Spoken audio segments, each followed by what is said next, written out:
I have been writing about a girl over the last year or so.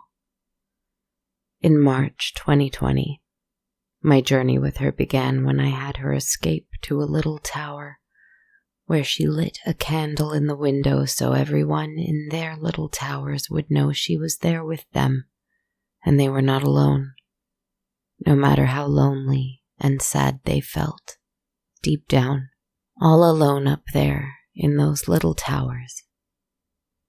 Then I had her leave her tower to help an old woman alone in a cottage. As a reward, the wise woman she thought she was helping, but who was truly the opposite of helpless, blessed her with the curse of complete sight and understanding. All at once, she saw the world, the universe, all of it at all times, galaxies in her eyes.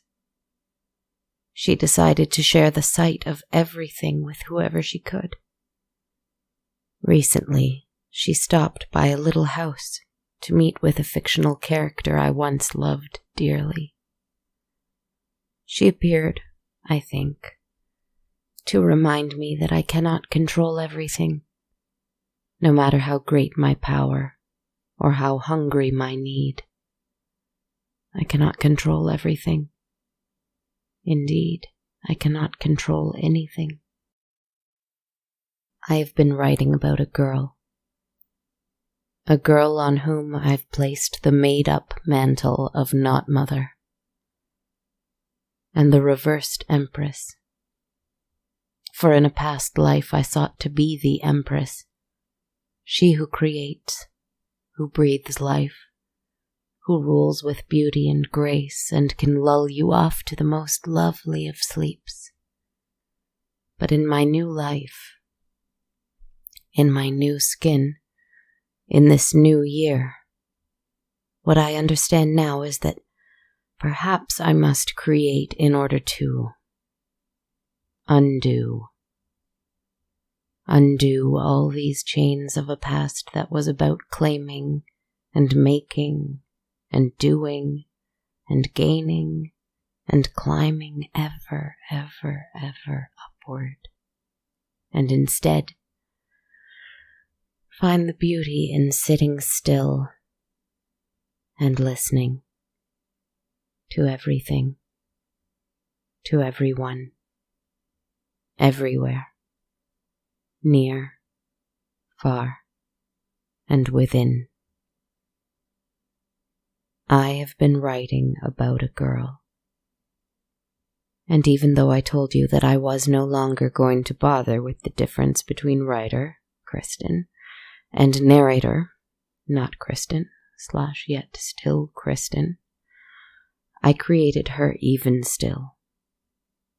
She emerged as fictional characters do and will when they're needed.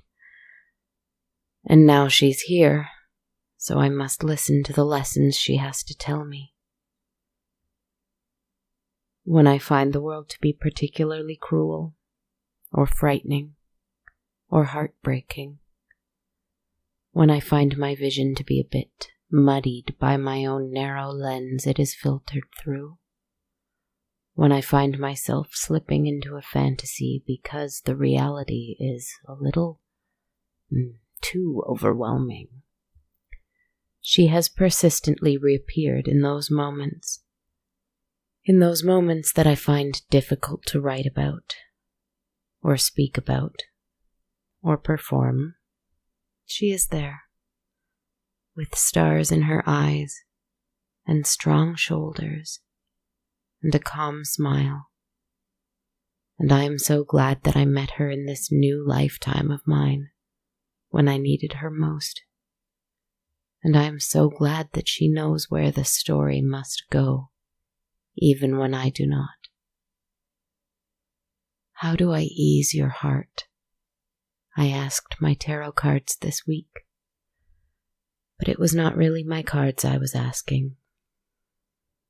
I was asking you. For wherever you are, I know that you are often tired and overwhelmed and heartbroken, and need and deserve gentle rest.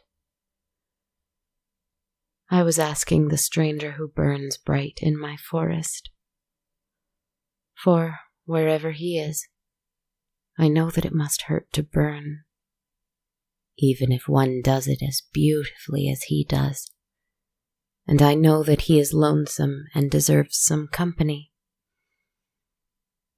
I was asking myself, as both writer and monster, for both feel sharply that the world, along with all the brilliant people in it, is straining and groaning and weeping louder and louder each day.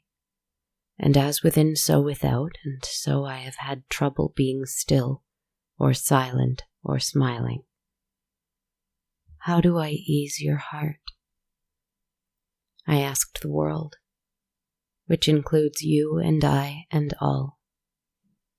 I drew the 5 of Swords. Well, it sort of popped out at me, rather. It means defeat, loss, retreat, failure, struggle and conflict amounting to nothing more than the need to accept one's position. You lost. Maybe you made the wrong choices, or maybe you did your best and still failed at something anyway. That is this card. It is a difficult card. At the same time as I drew the 5 of Swords, I'll also say that another card popped out, just under it. The 4 of Swords reversed. Exhaustion, being burnt out. Did the defeat cause the exhaustion, or was the exhaustion what led to the defeat? Does it matter? In any case, do not be afraid, my friends, because this is not a prediction. This is not an outcome. I merely asked, how can I ease your heart? And I drew this card. So perhaps I can help ease your heart with a little tale of defeat and exhaustion. Exhaustion and defeat. I have been writing about a girl. Let us find her again. She is running.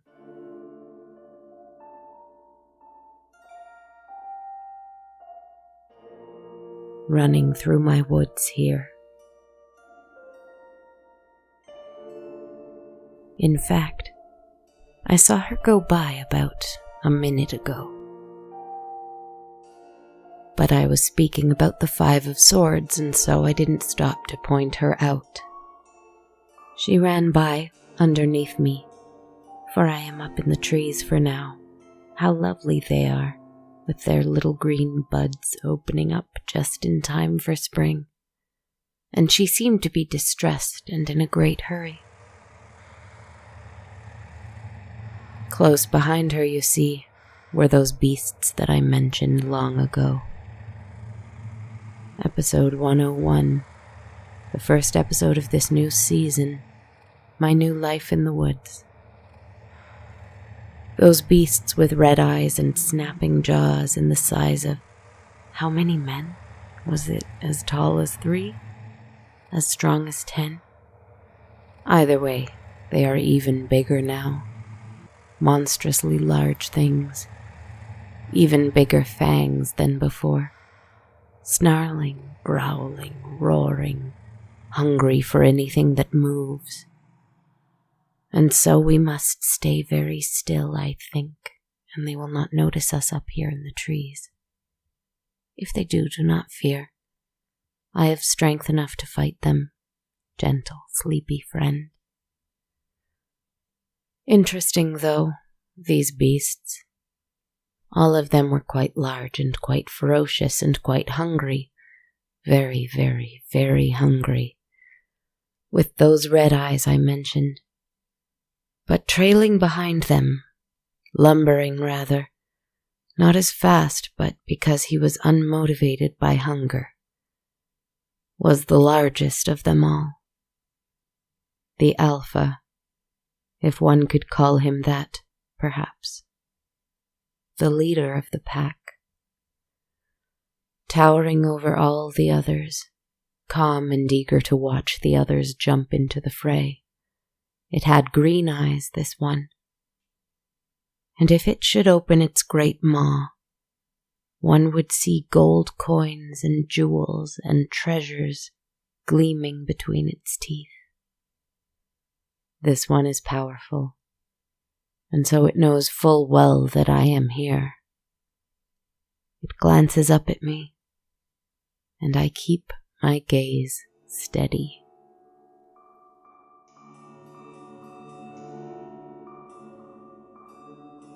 It decides that I am neither threat nor food to it, and so it moves on. The sound of clinking coins gnashing in its teeth growing farther and farther away from me.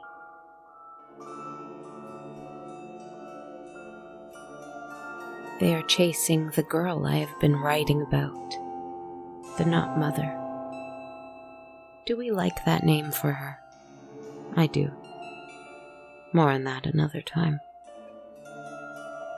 They are chasing her, and she is running, not afraid, but growing perhaps a little tired now.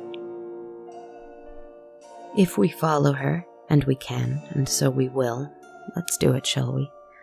If we follow her, we will find that she eventually reaches a huge, deep, desperately dark pit. It is worse than the little tower she had once. It is worse than the old woman's little cabin, or my imaginary haunted house. It is just a big, dark, empty hole. She stares into it.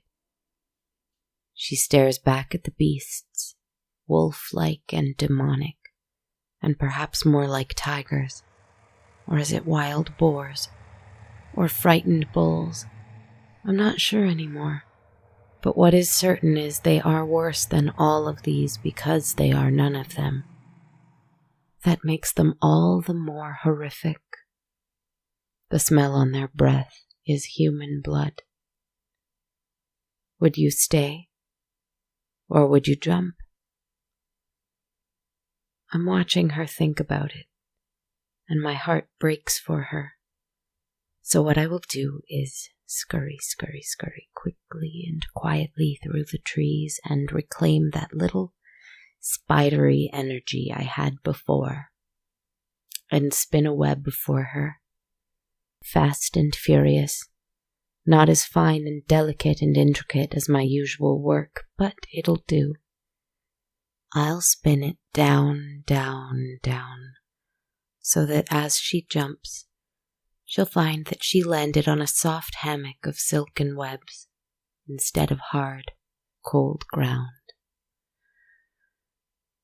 She doesn't know that I made it for her just now. She thinks, rather, that she has plummeted down, down, down into a pit where a monstrously large spider dwells. Fortunate that the web was there to break her fall. Unfortunate that she must avoid being caught and captured for a spider's dinner. I could tell her that I am her guardian angel instead of her tormentor, but I want to watch the story unfold. I think she is too scared to call out. I won't let them hurt you here, I whispered to her, but it still frightens her. They cannot come down here. I don't think. I hope not. I whisper, though perhaps I ought to be careful what I say. I don't know. I don't know what will happen. But what I do know is that you don't have to fear me. And she falls back into the spiderweb hammock I made for her. And she cries because she's stuck here. She lost. I get it.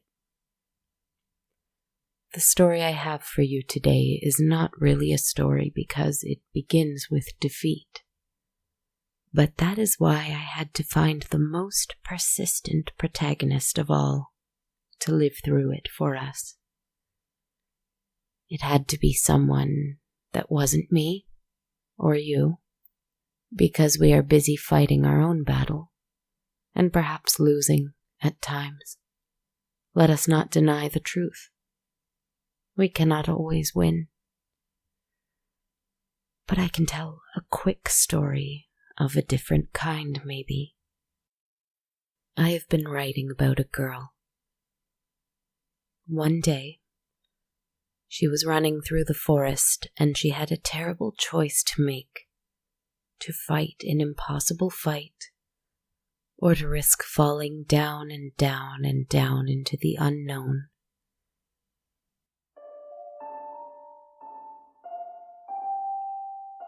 But she had a friend she didn't see below, in the pit. She didn't see. My goodness. You forgot your power, didn't you? Such a very, very special power it is that you have. You can see everything, whether it's with your own 2 eyes, or through a screen, or a set of headphones. You can see everything. Remember that special power you have. You forgot to look for a friend down here, in the dark, who was waiting to catch you. If an imaginary friend can do that, why not yourself? And you know what?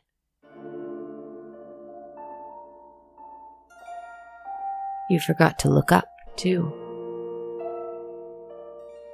There's a friend up there. Do you smell fire? The beasts smell it too, certainly, for I hear them howling and growling. Let's wait here for a bit. I'll wager that in no time at all, the howling and growling will fade away as the beasts retreat for now. Even the huge one with green eyes and coins in his teeth. Even he, with the terrible stench of his perfumed fur and bloody breath, will retreat for now. And we'll see a face look over the side of the pit. I won't be able to tell much about it, other than that it will be bright as flame against the black sky behind it. Yellow, orange, red flame, maybe even a little blue, brighter than ever, very warm, as always, and so happy to see me again. Maybe that won't happen either, but I believe it will. Until then, use that miraculous sight you and billions of others like you have been given to see each other, looking back, however they are able. Those little candles in those little windows are still there, even if everything else is so dark that it makes it a little harder to see them. They are still there. Be patient. Be kind. Be careful. Be well. Good night, my friends.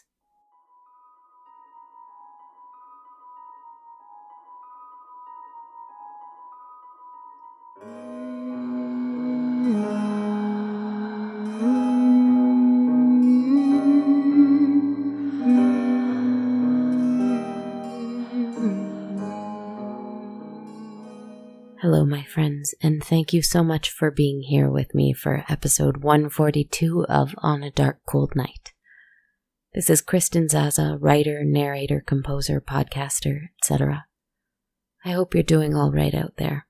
I hope that you're safe and well. I'm thinking a lot about my listeners in India right now and the absolutely heartbreaking difficulties you're facing and the things you're going through. Sending love your way, my friends. My usual housekeeping things. If you're looking for a great way to support what I do over here at On a Dark Cold Night, here are first a few free ways to do so. First, you can leave a review for us on Apple or on my Facebook page or wherever else you like to leave podcast reviews. Next, you can also follow the show and send a shout out over social media. I'm on Twitter at A Dark Cold Night, Instagram at Dark Cold Night Podcast, or on my Facebook page or YouTube channel, both just under On a Dark Cold Night. I'd love to hear from you, and if you like what I'm doing, I'd love it if you told a friend. If you're interested in helping out the show in a financial way, you can support us by becoming a monthly Patreon supporter.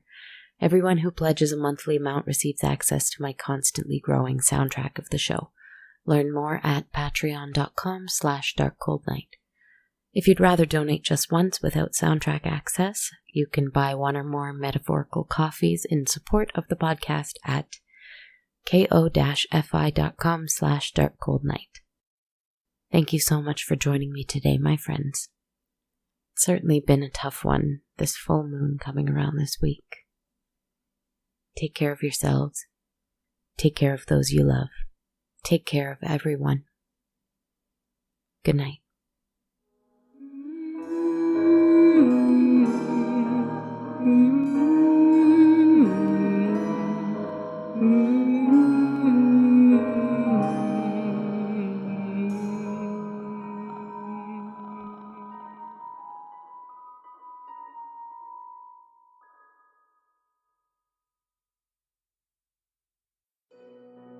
This podcast has been brought to you by the Sonar Network.